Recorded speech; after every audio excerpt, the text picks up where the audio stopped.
Ini ayat pertama, tuan-tuan hafal. Bawa balik.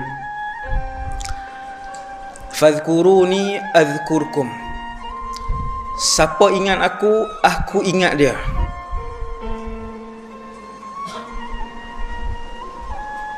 Kalau sehari tuan-tuan sebut Allah ataupun la ilaha illallah 100 kali, ketahuilah Allah mengingati tuan-tuan 100 kali.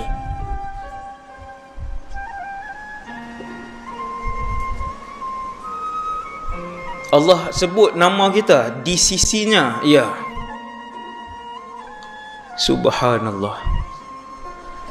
2 perkataan je, semua orang boleh hafal malam ni. Tetapi tak ada siapa yang boleh upah seseorang ataupun upah diri kita untuk kita sebut perkataan itu selama-lamanya di dalam kehidupan kita.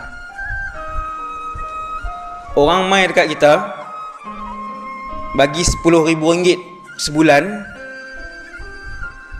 untuk kita sebut la ilaha illallah sehari 1,000 sampai akhir hayat. RM10,000 itu tidak menjamin untuk kita sebut la ilaha illallah 1,000 kali sehari, tak jamin. Sebab menyebut zikir la ilaha illallah ataupun apa-apa sahaja zikir,